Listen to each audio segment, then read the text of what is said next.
Hi Madeline. I watched all of your snaps from Duck and it sounds amazing. It sounds like such a good time. I hope you and your friends had a wonderful time at the beach and caught lots of Pokemon. So I think today I'm going to talk about politics, which I know is not always a great idea, but I've just had a lot of thoughts on it this week, so I feel like one of the biggest problems in the US right now is the sort of toxic exclusivity and partisanship and intense partisanship in US politics. I was talking to a friend of mine who was not American recently, and he said it really well.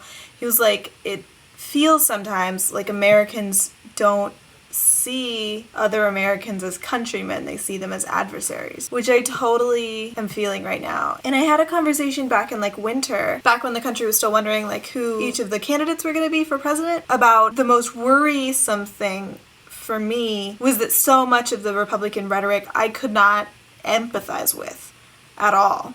And that was what worried me most, was just that there was such a large part of our country that I couldn't even sort of understand what they were asking for, why they were angry. I couldn't empathize with it at all. And I still really can't for a lot of the high-profile Republican issues right now.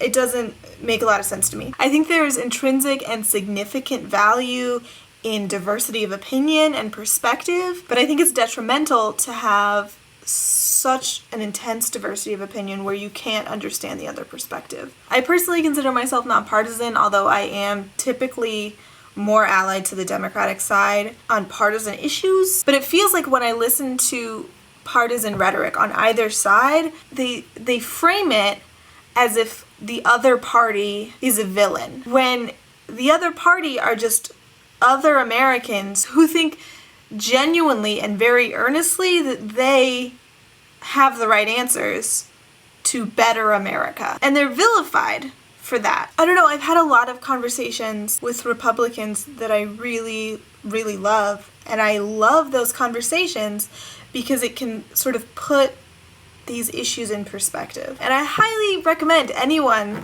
who is interested in politics, who pays attention to politics, go and have conversations with people who disagree with you, because it humanizes the opposition. It shows that it's not just, these inflated politicians on television. It's actual people who really think that there are good and legitimate reasons for the policy choices that they would like to support and the politicians that they would like to support. Recently I had this really intense conversation with my grandparents, who are both Republican, and it was really, really valuable for me because we were talking about the same issues. They saw the same exact issues that I was seeing. They just saw a different way of fixing them. I don't know, I'm just kind of overwhelmed with politics right now, and I've been thinking a lot about it, so I just wanted to say that stuff. This video is also a call-out post. Mr. Tom and the Peter, you roped us into this, so I'd like to hear your thoughts on this. Great.